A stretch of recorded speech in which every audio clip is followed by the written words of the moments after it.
11th और 12th class के प्यारे छात्रों, आप सभी का स्वागत है। मैं आपके लिए लेकर आया हूँ एक बहुत ही प्यारा सा सुंदर सा टॉपिक, सेट थ्योरी यानी कि समुच्चय सिद्धांत। ये टॉपिक इतना अहम है अपने आप में कि इस टॉपिक से कंपटीशन में, जैसे कि एयरफोर्स, नेवी के एग्ज़ाम में कम से कम 2 क्वेश्चन अवश्य बनते हैं इस टॉपिक में से। और 12th वालों के लिए इसलिए महत्वपूर्ण है ये टॉपिक क्योंकि इस टॉपिक से रिलेटेड टॉपिक आपका संबंध एवं फलन बहुत ही महत्वपूर्ण है। उसमें से आपके बोर्ड एग्ज़ाम में कम से कम 1 क्वेश्चन अवश्य बनता है, बल्कि 1 से अधिक भी क्वेश्चन बनते हैं। 1 क्वेश्चन आपका लॉन्ग आंसर अवश्य बनता है। तो चलिए शुरू करते हैं टॉपिक समुच्चय सिद्धांत। जैसा कि विदित हो, समुच्चय से तात्पर्य होता है किसी समूह से। क्या होता है? समूह। परिभाषा के अनुसार देखा जाए तो वस्तुओं का सुपरिभाषित समूह समुच्चय कहलाता है। सुपरिभाषित शब्द इसमें बहुत ही महत्वपूर्ण है, अपने आप में अपनी मायने रखता है सेट के लिए। इंग्लिश में देखा जाए तो एक collection of well defined object are called set. ये वर्ड जो वेल डिफाइंड है बहुत ही इम्पोर्टेंट है, बहुत ही महत्वपूर्ण है।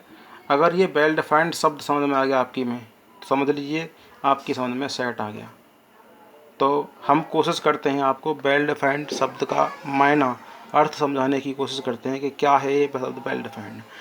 जैसे नाम से ही मालूम पड़ रहा है आपको, वेल डिफाइंड यानी कि जो अच्छी तरीके से डिफाइंड हो, यानी सुपरिभाषित हो, सही तरीके से परिभाषित हो। यानी किसी के बारे में आपको कोई स्टेटमेंट दिया जाए और उस स्टेटमेंट से आप समझ जाओ कि हम किसके बारे में बात कर रहे हैं।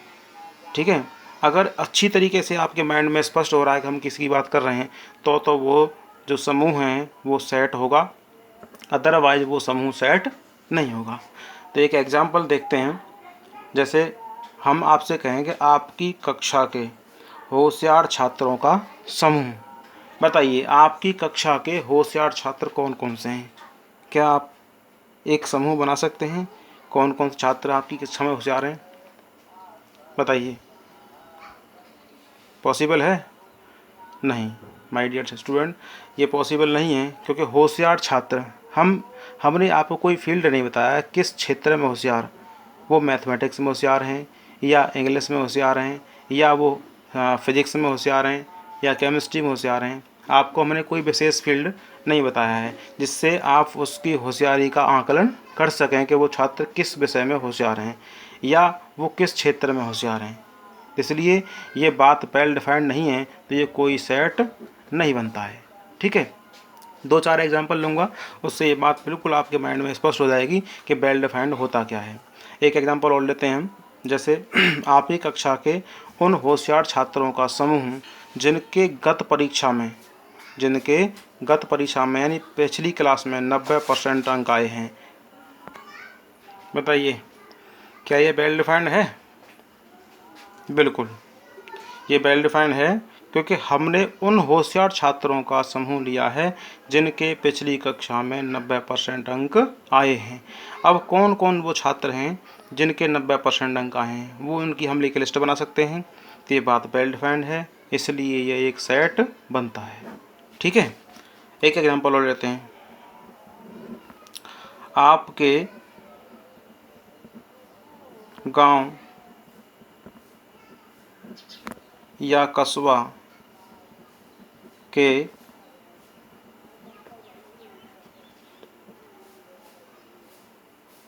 अमीर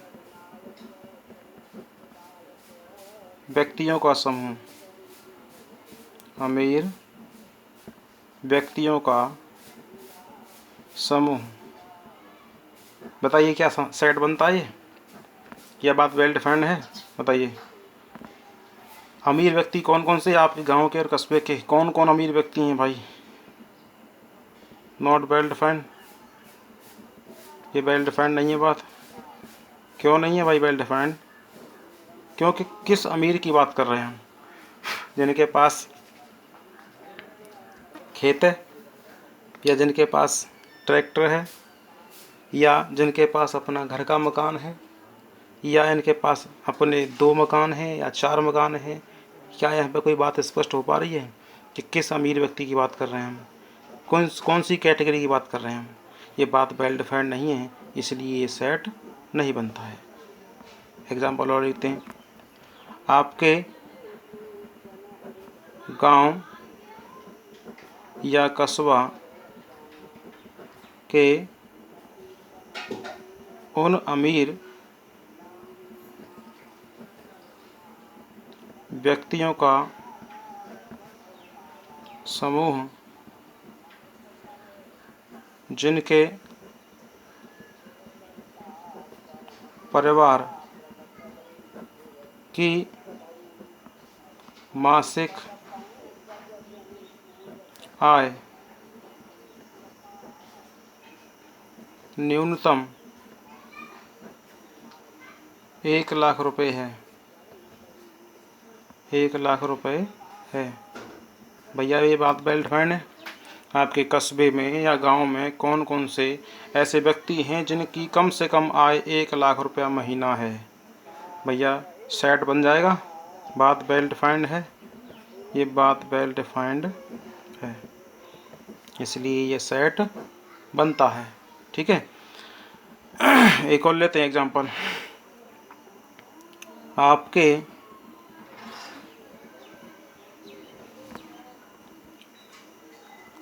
शहर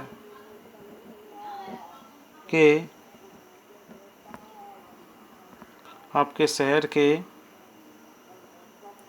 लंबे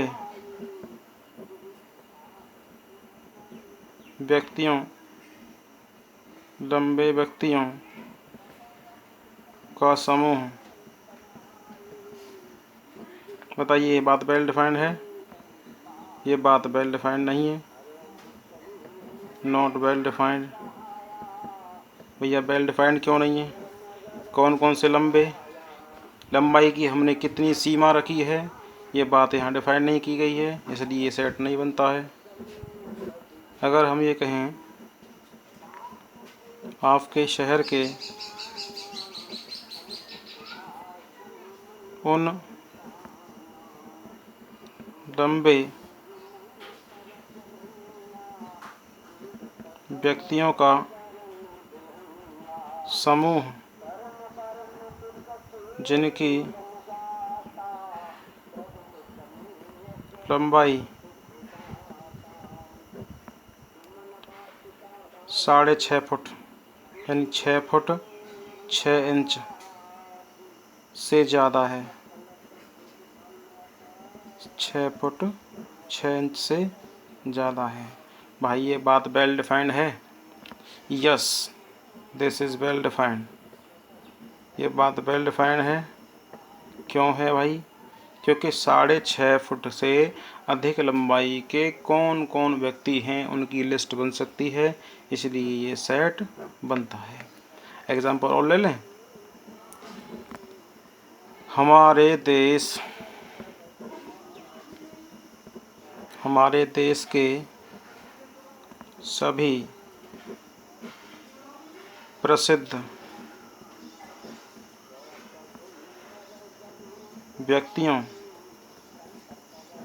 व्यक्तियों का समूह। भाई ये बात वेल डिफाइंड है। सभी प्रसिद्ध व्यक्तियों का, कौन कौन से फेमस पर्सन हैं हमारी इंडिया के? बताइए भाई, क्या कोई सेट बन सकता है, ग्रुप बन सकता है? This is not well defined, not well defined, इसलिए ये सेट नहीं बनता है। अच्छा, तो ऐसा कौन सा सेट बनेगा? हमारे देश के उन प्रसिद्ध व्यक्तियों का समूह। कैसे व्यक्ति? जिन्हें भारत रत्न, जिन्हें भारत सरकार से भारत रत्न पुरस्कार मिला है। पुरस्कार मिला है। भैया बताइए कौन कौन से ऐसे फेमस पर्सन हैं जिनको भारत रत्न मिला है। सचिन तेंदुलकर हैं, है ना, लता मंगेशकर हैं, और भी बहुत सारे व्यक्ति हैं जिनको भारत रत्न मिला है। उनकी एक लिस्ट बन जाएगी। नहीं बनेगी भाई? बिल्कुल बन जाएगी लिस्ट इनकी। जब इनकी लिस्ट बन जाएगी, बात वेल डिफाइंड है, इसलिए ये सेट बनता है। समुच्चय संकेतन।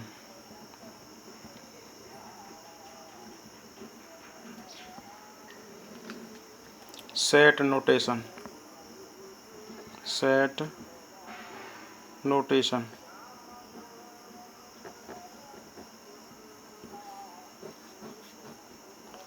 समुच्चय को हम किससे कैसे निरूपित करते हैं? देखिए सामान्यतः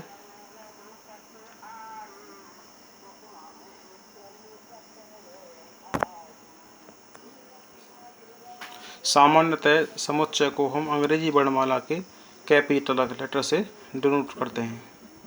कैपिटल लेटर से डिनोट करते हैं।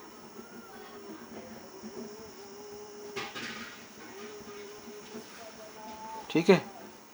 और जो उसके एलिमेंट होंगे उनको हम स्मॉल लेटर से, एलिमेंट को स्मॉल लेटर से डिनोट करते हैं।